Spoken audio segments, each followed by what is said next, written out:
The internet is full of people that are ready to make judgments on people who they barely know. Newsflash, even after watching this video, you still won't know me perfectly. But answering these questions will help those who really want to know. So the very first question I'm going to address today is whether or not I have a full-time job and or how do I pay the bills. And this actually normally comes in the form of hatred, where people tell me that I'm terrible at this game and that I need to go get a full-time job. It's kind of one of those similar attitude of don't quit your day jobs kinds of things.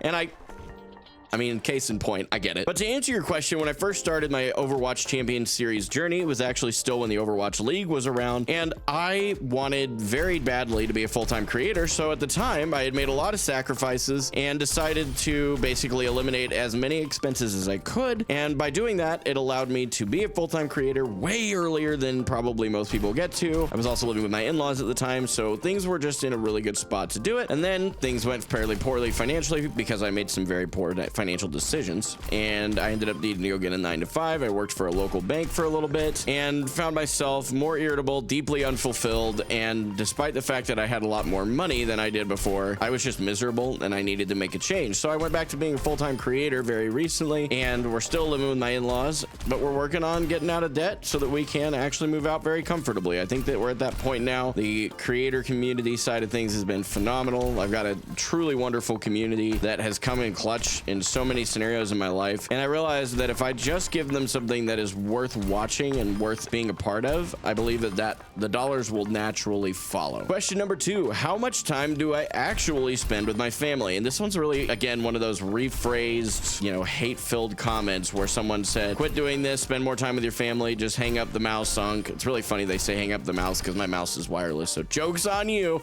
Okay, that was a stupid dad joke. I don't regret it, but I definitely made it, and here we are. But to answer the question very directly, on my regular calendar, the things that I do at a minimum is 30 hours a week, and that includes time with my kids just in and of themselves and time with my bride every single day. So for those of you that don't think that I spend time with my family, I actually spend more time with my family that is dedicated on average than the vast majority of dads, especially in the US. The third question, again, you'll see a theme here. It's me basically responding to my haters. Do I actually think I'll ever compete in the OWCS? It's a great question, and you have to have a really clear mindset to answer it without being personally hurt by people who may actually be asking a genuine question. And the answer is yes. If I didn't think I could actually compete in the OWCS at the level I intend to compete at, I would not be baiting all of you into following an account whose basis is the idea of an underdog story that I'd be able to compete in the OWCS as a 20s father with 3 children. I would not bait you guys into doing that. And anybody who watches my streams, you guys, I would hope, know by now that I have a bit more integrity than that. If I wasn't being serious about this, I would not continue to do this. Another question that comes in fairly frequently, and this one's less hateful but definitely a really valid question, is why don't I change my hero pool depending on the meta that is currently going? And that is because I firmly believe in the idea that the more time you spend playing certain heroes, the better you get at those heroes, and the less meta actually affects your hero. As an example, many of you that watch my content know that I am a Zarya main. I do play Diva and Sigma as well, but Zarya is by far the hero that I have the most hours in as far as tank is concerned. Zarya has been kind of a hated tank for a while because she's either unbelievably busted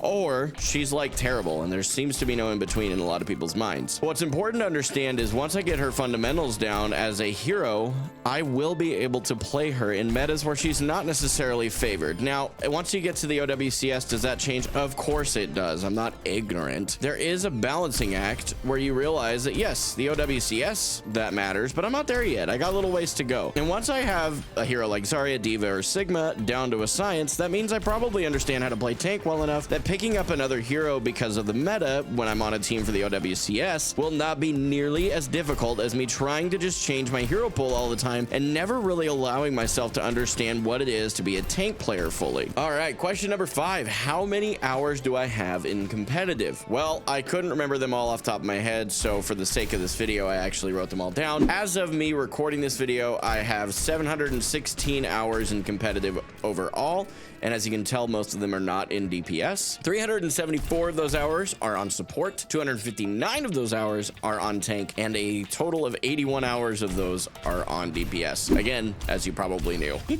While this one's an easier question to answer, I do also think it's important to answer a subset of question that comes from that a lot. Is if I have been playing tank for 259 hours and I've peaked Diamond 4 and realistically held Platinum, how do I ever expect to get to the OWCS? With time. Because the cold hard reality is, unless you have a natural talent, anything that you want to get better at takes more time. You have to get better, and the only way you get better is by investing the time. I keep saying that, and there's a reason I keep repeating the phrase. In order to master anything, you have to get 10,000 hours. So do I think I'm going to have this game mastered before I get in the OWCS? Of course not. But do I think that I'm going to have it at a level that will allow me to get into the top 50 teams of the competition? Absolutely. Number 6, why aren't you on a scrim team currently if your goal is to compete in a team-based game? Totally valid question. Let me explain a little bit. So currently speaking, I have a certain amount of hours that I can invest into this being my full-time job. And because I'm just starting out as a creator, and that's been primarily what pays my bills in the last little while, I have to make sure that content goes out that is worth watching and that requires time invested that exceeds the amount of time that it would take for me to be available for a scrim team right now. I'm also sitting in Platinum, which tells me that I don't have anywhere near the understanding of tank that I need in order to really contribute to a team well. Because when you join a team, what you're actually trying to learn is not how to play your role as much as how to play your role with a team. Those are the big distinctions there. So until I have my role down, I don't see a reason to use a slot on a team as a tank player until I'm ready for it. And I think that'll be around the Masters GM mark, and that time is coming. It just takes a little bit of time. All right, this one's a fun question that I actually had in my chat recently, and we talked about it in a live stream, but I decided it was a good thing to maybe put into a video because of some other things I'm going to be doing soon.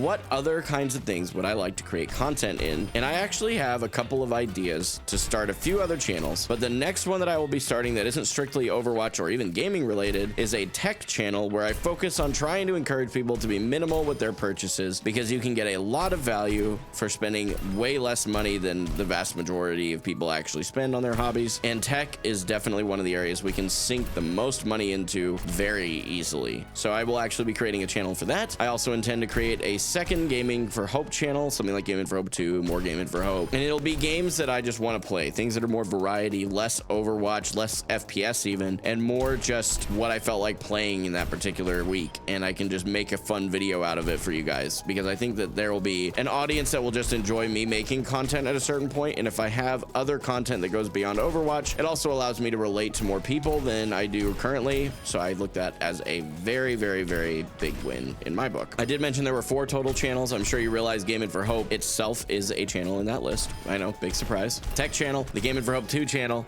and then finally a channel with my wife where we game together and discuss things about relationships, marriage, the world as it is, and just talk about real life topics, because I think that that's something that as a society we're shying away from, and we really need to stop shying away from it. We need to be comfortable talking about the things that make us uncomfortable. All right, and for a fresh area, maybe I'll actually stay here this time and with a fresh shot. Bop, bop. The question is, why not switch to Rivals? Well, I did, and what I found was that the game was severely lacking in the actual competitive nature of the game. I don't think that the developers want to do anything different with it. I think they want it to be the casual game, and I like the game, and I definitely want to encourage you to enjoy what you enjoy. And I enjoy Rivals, but I do not take it as seriously as I do Overwatch. I don't think anybody does, because the developers themselves don't even take it that seriously. So try to realize that and move forward with your life. The 9th question, what makes me focus on being a wholesome content creator and person? And this one's kind of a big one to unpack, but I'm going to try and consolidate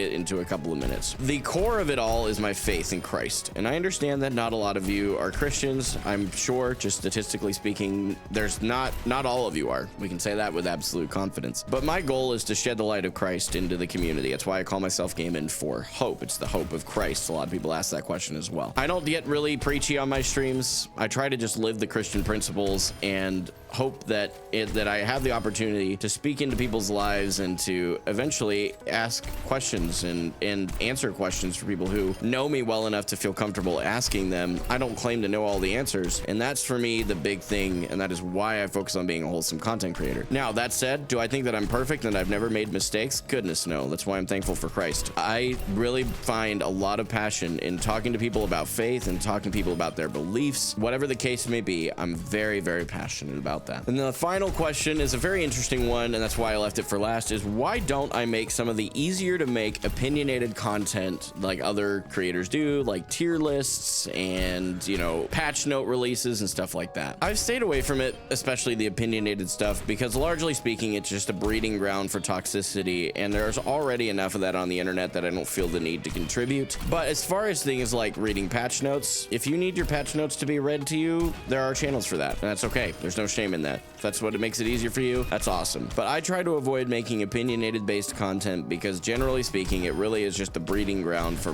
heavy amounts of toxicity. And I already get enough of that with all of what I do when I talk about my faith, when I tell people that I'm, 29 and pursuing the OWCS. There is a lot of things that I get hate for already. And I'm telling you right now, I don't need any more of it in my life, and neither do any of you, so I don't put out that content for that reason. There are obviously loads more questions I could answer, but maybe I need to do another video for that. Or you can check out this video right here where I actually answered another 10 questions with a similar theme.